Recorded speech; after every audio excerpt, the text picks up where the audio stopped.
मैं आप सभी का हार्दिक अभिनंदन करती हूँ। आइए प्रार्थना करें।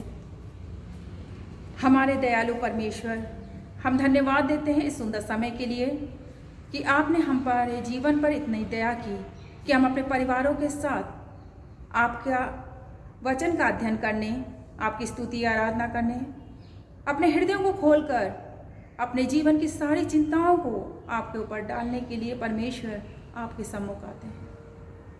आपका वचन कहता है हम जो कुछ भी उत्तम वस्तु प्राप्त करते हैं वो आपकी ओर से होता है। हमारी कमी घटी को आप जानते हैं। हम जैसे भी हैं आपके पास आते हैं, हमें ग्रहण करें। पर प्रभु यीशु मसीह के नाम में इस प्रार्थना को मांगते हैं, आमीन।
प्रभु आपके साथ हो और आपके साथ भी हो। आइए प्रार्थना करें। हे हमारे स्वर्गीय पिता, आपका नाम पवित्र माना जाए, आपका राज्य आए, आपकी इच्छा जैसे स्वर्ग में पूरी होती है वैसे पृथ्वी पर भी पूरी हो। आप हमारी दिन भर की रोटी आज हमें दीजिए। आप हमारे अपराधों को क्षमा कीजिए जैसे हमने अपने अपराधियों को क्षमा किया है। आप हमें परीक्षा में मत डालिए परंतु बुराई से बचा लीजिए, क्योंकि राज्य, पराक्रम और महिमा अब और सदा सर्वदा आपके ही हैं, आमीन। सर्वशक्तिमान परमेश्वर, आपके सम्मुख सबके हृदय खुले हैं। आप सबकी अभिलाषाओं को जानते हैं और आपसे कोई भी भेद छिपा नहीं है। अपने पवित्र आत्मा की प्रेरणा से हमारे हृदय के विचारों को शुद्ध कीजिए ताकि हम आपसे पूर्ण रूप से प्रेम करें और योग्य रीति से आपके पवित्र नाम की स्तुति करें, हमारे प्रभु यीशु मसीह के द्वारा, आमीन। प्रिय भाइयों और बहनों, हमारे प्रभु यीशु मसीह यह कहते हैं, हमारा प्रभु परमेश्वर ही एकमात्र प्रभु है। तो प्रभु अपने परमेश्वर को अपने संपूर्ण हृदय, संपूर्ण प्राण, संपूर्ण बुद्धि और संपूर्ण शक्ति से प्रेम कर, यह पहली आज्ञा है। दूसरी यह है, अपने पड़ोसी को अपने समान प्रेम कर। इससे बड़ी और कोई आज्ञा नहीं है। प्रभु हम पर दया कीजिए तथा इस व्यवस्था को रखने में हमारे हृदयों को प्रेरित कीजिए। निवेदन। दयावान व दयालु परमेश्वर, जो अपनी भलाई तथा स्नेही करुणा में पवित्र आत्मा के उत्थान एवं नवीनीकरण से हमें बचाते हैं, हमें जल तथा पवित्र आत्मा से जन्म लेने के सार को समझने में सक्षम बनाइए, ताकि हम जीवन की पूर्णता का परमेश्वर के राज्य में अनुभव कर सकें। यीशु मसीह के माध्यम से जो हमारे साथ तथा पवित्र आत्मा के साथ राज्य करते एक परमेश्वर अब वह सदा सर्वदा के लिए आमीन। आज का पहला पाठ लिया गया है पुराने नियम के दूसरा पुस्तक निर्गमन अध्याय 14 वचन 15 से 31 तक। तब यहोवा ने मूसा से कहा, तू क्यों मेरी दुहाई दे रहा है? इस्राएलियों को आज्ञा दे कि यहाँ से कूच करे, और तू अपनी लाठी उठाकर अपना हाथ समुद्र के ऊपर बढ़ा, और वहाँ 2 भाग हो जाएगा। तब इस्राएली समुद्र के बीच होकर स्थल ही स्थल पर चले जाएंगे। और सुन, मैं आप मिस्रियों के मन को कठोर करता हूँ, और वे वहाँ भी उनका पीछा करेंगे। तब फिरौन और उसकी सारी सेना और रथों और सवारों के विनाश द्वारा मेरी महिमा होगी। और जब फिरौन और उसके रथों और सवारों पर विजय द्वारा मेरी महिमा होगी, तब मिस्री जान लेंगे कि मैं यहोवा हूँ।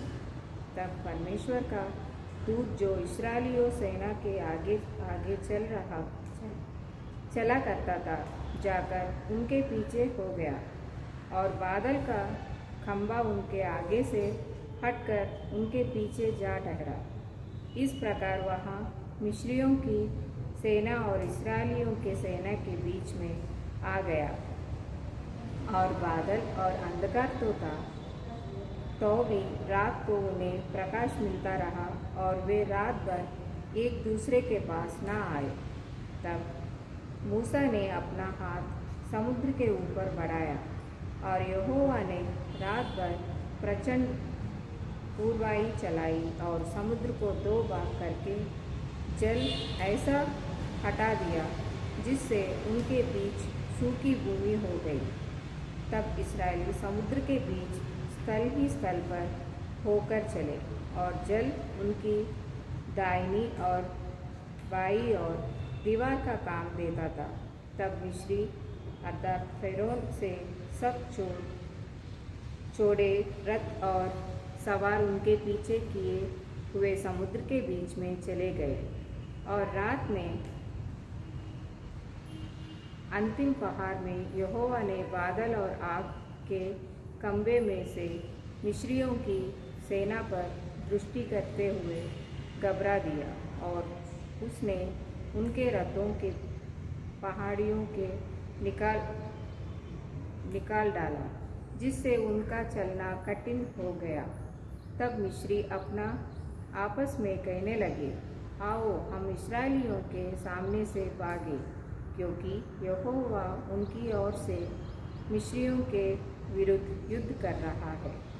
फिर यहोवा ने मूसा से कहा, अपना हाथ समुद्र के ऊपर बढ़ा कि जल मिस्रियों और उनके रथों और सवारों पर फिर बहने लगे। तब मूसा ने अपना हाथ समुद्र के ऊपर बढ़ाया, और बोर होते होते क्या हुआ कि समुद्र फिर जो का त्यों हो गया, और मिस्री उल्टे भागने लगे।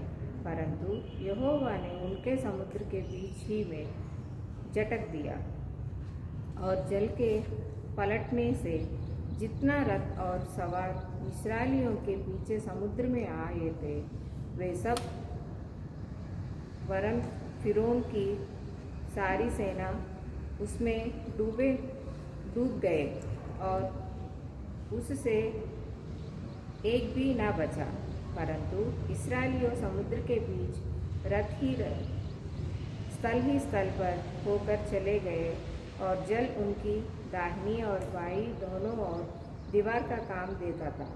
इस प्रकार यहोवा ने उस दिन इस्राएलियों को मनुष्य के वश में छुड़ाया, और इस्राएलियों ने मिस्रियों को समुद्र के तट पर मरे पड़े हुए देखे। और यहोवा ने मिस्रियों पर जो अपना पराक्रम दिखलाया था, उसको देखकर इस्राएलियों ने यहोवा का भय माना, और यहोवा पर और उसके दास मूसा पर भी विश्वास किए। यह पत्र समाप्त हुआ। आज का पत्र पाठ लिया गया है तीतुस के नाम पौलुस प्रेरित की पत्री 3 अध्याय वचन 3 से 8 तक। क्योंकि हम भी पहले निबुद्धि और आज्ञा न मानने वाले और प्रेम में पड़े हुए और विभिन्न प्रकार की अभिलाषाओं और सुख विलास के दास्तों में थे और बैरभाव और डाह करने में जीवन व्यतीत करते थे और दंडित थे और एक दूसरे से बैर रखते थे। पर जब हमारे उद्धारकर्ता परमेश्वर की कृपा और मनुष्य पर उसका प्रेम प्रकट हुआ तो उसने हमारा उद्धार किया, और यह धर्म के कामों के कारण नहीं जो हम में आपके पर अपनी दया के अनुसार नए जन्म के स्नान और पवित्र आत्मा के हमें नया बनाने के द्वारा हुआ, जिससे उसने हमारे उद्धारकर्ता यीशु मसीह के द्वारा हम पर अधिकाई से उंडाला, जिससे हम उसके अनुग्रह से धर्मी ठहरकर अनंत जीवन की आशा के अनुसार वारिस बने। यह बात सच है और मैं चाहता हूँ कि तू इन बातों के विषय में दृढ़ता से बोले, इसलिए कि जिन्होंने परमेश्वर पर विश्वास किया है वे भले भले कामों में लगे रहने का ध्यान रखें। ये बातों बलि और मनुष्य के लाभ की है। आज का पत्र पाठ समाप्त हुआ है। सुसमाचार पाठ यूहन्ना रचित सुसमाचार उसका 3 अध्याय 3 आयत से 8 आयत तक। यीशु ने उसको उत्तर दिया, मैं तुझसे सच सच कहता हूँ, यदि कोई नए सिरे से ना जन्मे तो परमेश्वर का राज देख नहीं सकता। निकोदेमस ने उससे कहा, मनुष्य जब बूढ़ा हो गया तो कैसे जन्म ले सकता है? क्या वो अपनी माता के गर्भ में दूसरी बार प्रवेश करके जन्म ले सकता है? यीशु ने उत्तर दिया, मैं तुझसे सच सच कहता हूँ, जब तक कोई मनुष्य जल और आत्मा से ना जन्मे तो वो परमेश्वर के राज में प्रवेश नहीं कर सकता। क्योंकि जो शरीर से जन्मा वो शरीर है, और जो आत्मा से जन्मा है वो आत्मा है। अचंभा ना कर कि मैंने तुझसे कहा, तुझे नए सिरे से जन्म लेना अवश्य है। हवा जिधर चाहती है उधर चलती है और तू उसका शब्द सुनता है, परंतु नहीं जानता कि वो कहाँ से आती और किधर जाती है। जो कोई आत्मा से जन्मा है वो ऐसा ही है। ये प्रभु का सुसमाचार है। अब हम नीकिया का विश्वास वचन बोलेंगे। हम एक परमेश्वर सर्वशक्तिमान पिता पर विश्वास करते हैं। वह स्वर्ग और पृथ्वी का और समस्त हृदय एवं अदृश्य वस्तुओं का करता है। हम एक प्रभु यीशु मसीह पर विश्वास करते हैं। वह परमेश्वर का इकलौता पुत्र, सर्वयुगों से पहले पिता से उत्पन्न, परमेश्वर से परमेश्वर, ज्योति से ज्योति, सत्य परमेश्वर से सत्य परमेश्वर, कृत नहीं वरन उत्पन्न है। उनका और पिता का तत्व एक है। उन्हीं के द्वारा सब वस्तुएं बनी। हम मनुष्यों के लिए और हमारे उद्धार के निमित्त वह स्वर्ग से उतर आए। पवित्र आत्मा के सामर्थ्य से वह कुंवारी मरियम से जन्मे और मनुष्य बने। पुन्तियुस पिलातुस के शासन में वह हमारे लिए क्रूस पर चढ़ाए गए। उन्होंने दुख भोगा, वह मरे और गाड़े गए। पवित्र शास्त्र के कथन के अनुसार वह तीसरे दिन जी उठे। वह स्वर्ग पर चढ़ गए और पिता की दाहिनी ओर विराजमान थे। वह जीवितों और मृतकों का न्याय करने के लिए महिमा के साथ फिर आएंगे और उनके राज्य का कभी अंत न होगा। हम पवित्र आत्मा पर विश्वास करते हैं, वह प्रभु और जीवन दाता है। वह पिता और पुत्र से निकलता है। पिता और पुत्र के साथ उसकी आराधना और स्तुति की जाती है। वह नबियों के द्वारा बोला, हम एक पवित्र, सार्वलौकिक और प्रेरित कलीसिया पर विश्वास करते हैं। हम पापों की क्षमा के लिए एक बपतिस्मे को मानते हैं। हम मृतकों के पुनरुत्थान की और आने वाले युग के जीवन की प्रतीक्षा करते हैं। आमीन।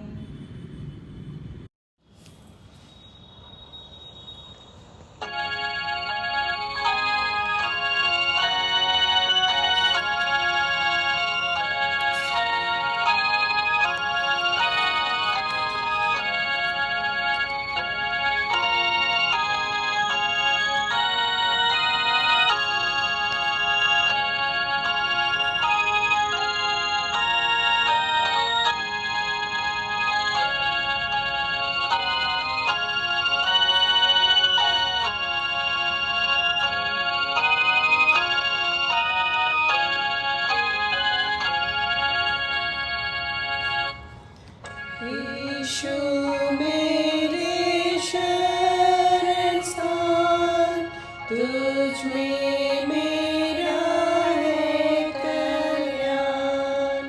तेरे छीले पंजर से लहू जल जो बहे थे, मेरे पापों हर कलंक खोते हैं।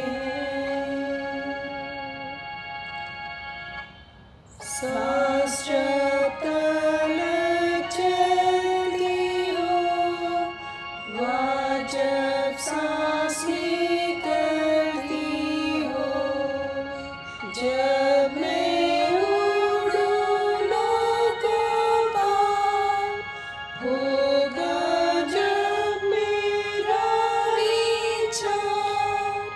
यीशु मेरे शरण स्थान, तुझ में मेरा है कल्याण।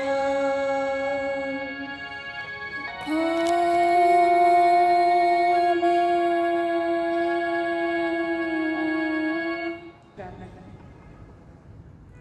महान पिता परमेश्वर, यीशु के सामर्थ्य और पवित्र नाम में आपके सम्मुख आते हैं।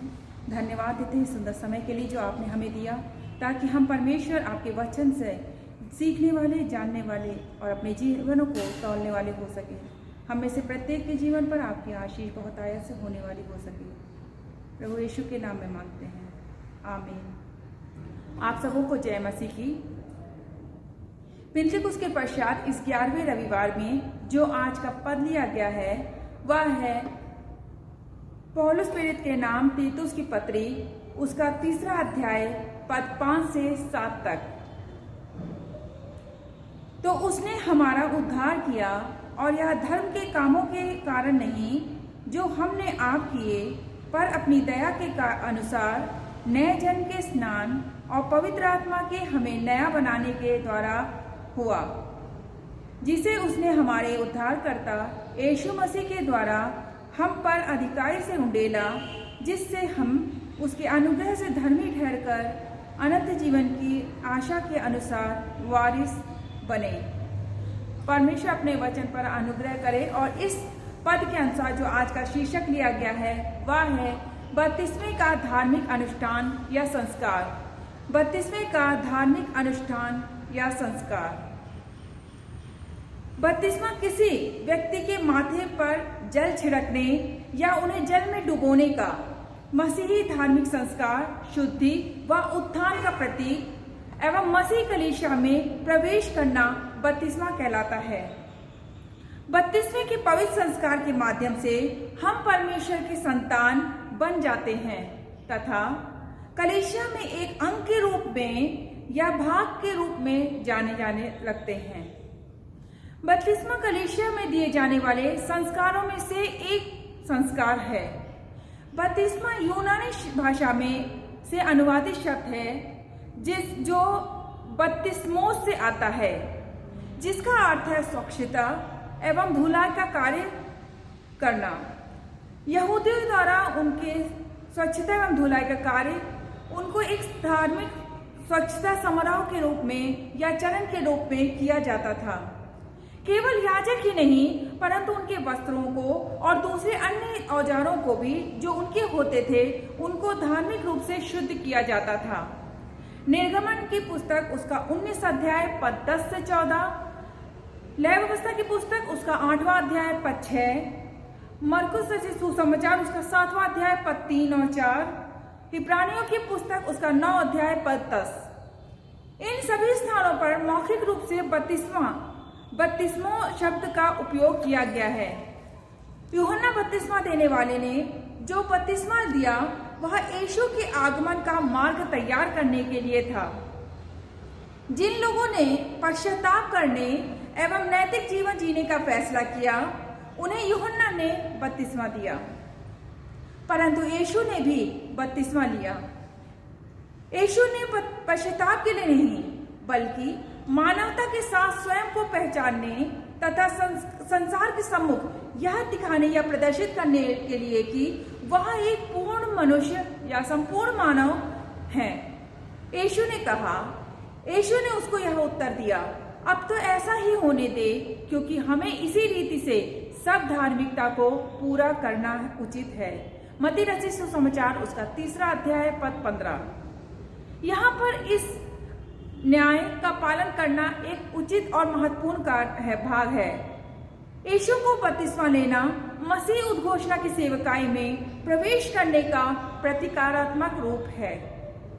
सोचिए कि बपतिस्मा फिर हमारे जीवन में कितना विशिष्ट होगा जब यीशु मसीह के जीवन में धार्मिकता के लिए इसको पूरा करना आवश्यक था। हम आगे बपतिस्मे को और अधिकाई से समझने की प्रयास करेंगे। इसके लिए हम अपने पहले चरण पर बढ़ते हैं, वह है बाढ़ एवं लाल समुद्र। संत पतरस कहते हैं कि नूह के समय में बाढ़ आना या तथा 8 व्यक्तियों का जीवन रक्षा बपतिस्मे का प्रतीक है। पहला पतरस उसका 3 अध्याय पद 20 और 21।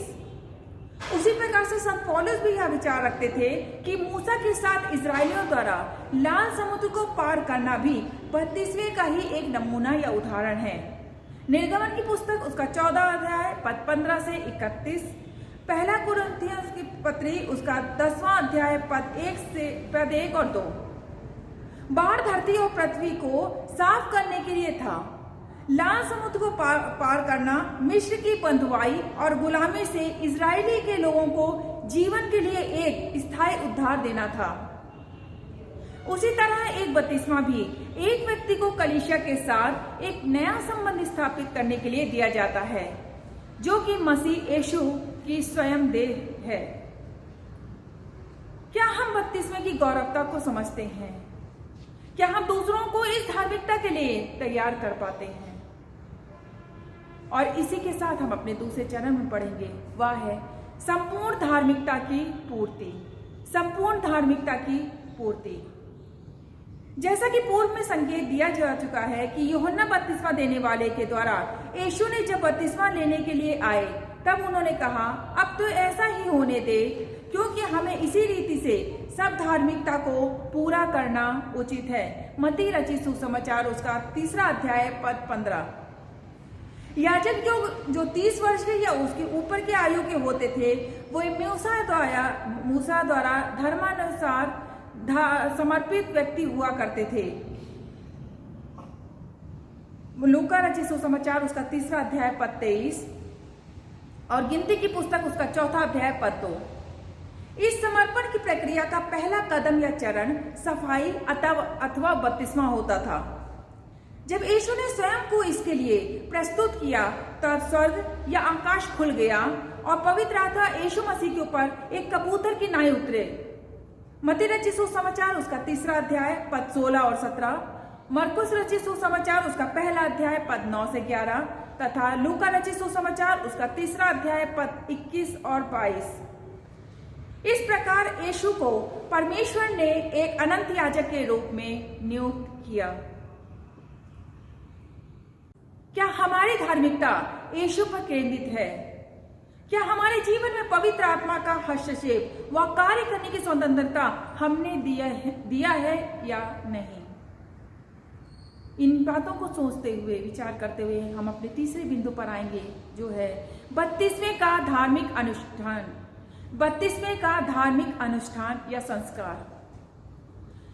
32वें का संस्कार जो मसीह कलीसिया मानती है और उसके विभिन्न संदेश होते हैं, हम 32वें को प्रतीकात्मक रूप से नमूने के रूप में स्वीकार करते हैं। क्या ही धन्य है वह जिसका अपराध क्षमा किया गया और जिसका पाप ढांपा गया हो। भजन संहिता उसका 32 और पहला पद। उन पापों के निवारण के लिए जो परमेश्वर ने हमारे प्रभु यीशु मसीह के माध्यम से तैयार किया है। इस प्रकार एक व्यक्ति पवित्र आत्मा के माध्यम से नए जन्म में प्रवेश करते हैं। यूहन्ना की पुस्तक उसका 3 अध्याय पद 3 और 5। क्या हम इस नए जन्म के अनुभव में जीवन जी पा रहे हैं? क्या हमने जो 32वें के संदेश को गंभीरता से समझा है, या फिर हम एक परंपरा को पूरा कर चुके हैं? 32वां लिया, हम कलीसिया में शामिल हो गए और हम मसीह हैं। क्या यही हमारा उद्देश्य रहा है? परमेश्वर के प्रिय लोगों, 32वें का संस्कार या अनुष्ठान के माध्यम से कलीसिया में सदस्यता या जुड़ने वालों को कुछ निम्न जरूरी तथ्य हैं जिनको जानना आवश्यक है। जिनमें से पहला है कि 32वां मसीह के साथ जुड़ाव। मसीह के साथ जुड़ाव। गलातियों की पुस्तक उसका 3 अध्याय पद 27। और इसका दूसरा है, जो दूसरा इसका चरण है वो है कलीसिया के साथ जुड़ाव, अर्थात मसीही समुदाय। कलीसिया के साथ जुड़ना या फिर मसीह समुदाय के साथ जुड़ना। प्रेरितों के काम उसका 2 अध्याय पद 43। पहला कुरिन्थियों उसका 12 अध्याय पद 12 और 13। और इसका तीसरा चरण है हम यीशु मसीह की मृत्यु तथा पुनरुत्थान को साझा करते हैं। हम उसके साथ मरते हैं और एक नए मनुष्य बनकर जीवित होते हैं और हम एक नई संतान बनते हैं। रोमियो की पुस्तक उसका 6 पद उस 6वां अध्याय पद 3 से 5 और कुलुसियों की पत्री उसका 2 अध्याय पद 12। उसके चौथे चरण में हम पवित्र आत्मा का उपहार प्राप्त करते हैं। प्रेरितों का काम उसका 2 अध्याय पद 38। और 5वां है हम एक अच्छे विवेक के लिए प्रार्थना करें। पहला पत्रस उसका 3 अध्याय पद 21 और तीतुस की पत्री उसका 3 अध्याय पद 6 और 7। परमेश्वर हमें पवित्र आत्मा के 32वें को प्राप्त करके उसमें जीवन जीने तथा उसमें बने रहने में सहायता प्रदान करे। परमेश्वर हमारे जीवन को 32वां पाने के पश्चात एक मसीह जीवन को जीने में सफल करे, ताकि मसीह की जो इच्छा है वो हमारे जीवन से पूरी हो सके। आइए प्रार्थना करें। महान पिता परमेश्वर, होने दीजिए कि 32वें को लेना सिर्फ एक धार्मिक अनुष्ठान और संस्कार को पूरा करने वाला ना हो, लेकिन हम इस सत्यता को समझने वाले हो सके कि जैसे मसीह हमारे पापों के लिए मरा, गाड़ा गया और तीसरे दिन जी उठे, उसी प्रकार हम अपने पापों के लिए मर गए, गाड़े गए और मसीह की नई सृष्टि बनकर जी उठे। अब हम नहीं, परंतु मसीह हमें जीवित है और उसी की चाल हम चलने वाले हो सके। परमेश्वर, होने दीजिए जो 32वें को लेने का मन बनाते हैं या तैयारी करते हैं, या फिर जो इस अनुष्ठान से होकर जा चुके हैं, हम सबों को ऐसा हृदय, ऐसा जीवन दे कि हम मसीह के पद चिन्हों पे चल सके। हमारा मसीह को पहनना 32वें का रूप होने पाए। हमें अनुग्रह कर कि हम पवित्र आत्मा को अपने जीवन में पूरा हस्तक्षेप करने के लिए स्वतंत्र कर सकें। हमें आशीषित करें। धन्यवाद प्रार्थना को सुनने के लिए यीशु के पवित्र नाम में मांगते हैं, आमीन। पर ही निवेदन, हम समस्त मानव जाति के लिए प्रार्थना करें और अपनी प्रार्थनाओं को प्रभु यीशु मसीह के निरंतर निवेदन के साथ अर्पित करें। हे पिता, हम प्रार्थना करते हैं कि समस्त संसार में न्याय और शांति स्थापित हो और प्रत्येक व्यक्ति भरपूर जीवन प्राप्त करे। हे दयावान प्रभु, हमारी प्रार्थना सुनिए। उन सब लोगों के लिए जो इस गांव या नगर में रहते हैं, उन सभी बातों को दूर करने के लिए जिनसे आपसी फूट और झगड़े होते हैं और हमारे देश में सच्ची एकता की बढ़ती के लिए हे दयावान प्रभु हमारी प्रार्थना सुनिए। उन सब लोगों के लिए जो कृषि उद्योग अथवा व्यापार में लगे हुए हैं, सब मजदूरों और कारीगरों के लिए और उन सब के लिए जो हमारे देश की सुरक्षा करते हैं, हे दयावान प्रभु हमारी प्रार्थना सुनिए। अध्यापकों और छात्रों, वैज्ञानिकों, लेखकों और कलाकारों और उन सब व्यक्तियों के लिए जो अन्य लोगों के विचारों और भावनाओं को प्रभावित करते हैं, हे दयावान प्रभु हमारी प्रार्थना सुनिए। उन सब लोगों के लिए जो दुखी हैं, बेरोजगार हैं, भूखे प्यासे हैं, दरिद्र और दलित हैं, बीमार और मरणासन हैं और उन सब व्यक्तियों के लिए जो ऐसे लोगों की सेवा और सहायता करते हैं, हे दयावान प्रभु हमारी प्रार्थना सुनिए। हमारे तथा अन्य देशों के सब शासकों के लिए, विशेषकर हमारे राष्ट्रपति, प्रधानमंत्री, इस राज्य के राज्यपाल और मुख्यमंत्री और उनके लिए भी जो लोगों पर किसी प्रकार का अधिकार रखते हैं, हे दयावान प्रभु हमारी प्रार्थना सुनिए। संपूर्ण मसीह समाज की एकता और मेल मिलाप के लिए और समस्त संसार में उनकी गवाही और सेवा कार्य के लिए, हे दयावान प्रभु हमारी प्रार्थना सुनिए। भारत में आपकी समस्त कलीसिया के लिए, उनकी परिषदों तथा अगुओं, विशेषकर हमारे प्रमुख धर्माचार्य, दक्षिण भारत की कलीसिया के प्रमुख धर्माचार्य और मार्थोमा कलीसिया के मेट्रोपॉलिटन हमारे धर्माचार्य, हमारे पुरोहित और आपकी कलीसिया के सब अन्य धर्म सेवकों के लिए कि वे सच्चाई और लगन से आपकी सेवा करें, हे दयावान प्रभु हमारी प्रार्थना सुनिए। यह वादे कि आपके उन सब भक्तों के साथ जिन्होंने अपने जीवन में सच्चाई से आपकी सेवा की है, हम भी आपके राज्य के शाश्वत आनंद में संभागी हो सके, हे दयावान प्रभु हमारी प्रार्थना सुनिए। हे स्वर्गीय पिता, अपने राज्य को शीघ्र प्रकट कीजिए और हमारे इन प्रार्थनाओं को सुनिए। हम आपके पुत्र, अपने प्रभु और उद्धारकर्ता यीशु मसीह के नाम से ये मांगते हैं, आमीन।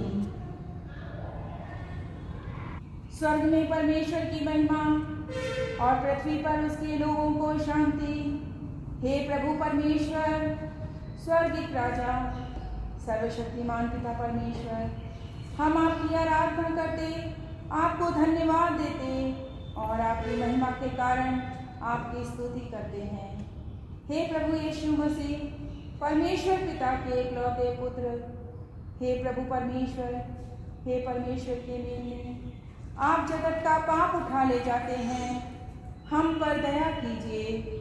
आप पिता की दाहिनी ओर विराजमान हैं, हमारी प्रार्थना स्वीकार कीजिए, क्योंकि केवल आप ही पवित्र हैं, आप ही प्रभु हैं, आप ही हे यीशु मसीह पवित्र आत्मा के साथ परमेश्वर पिता की महिमा में परम उच्च हैं, आमीन।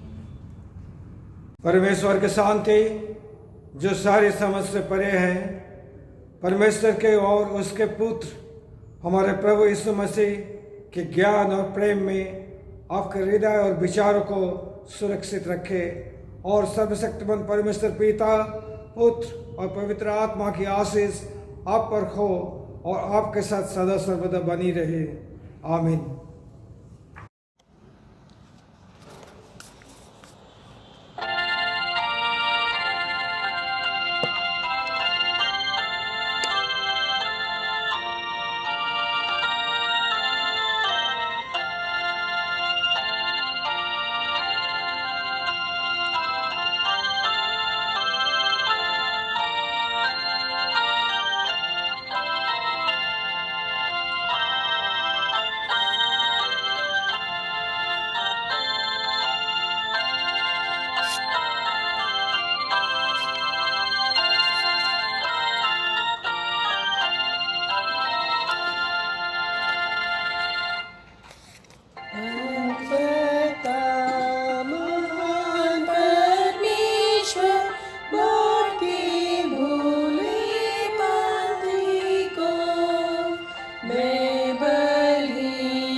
आइए प्रार्थना करें।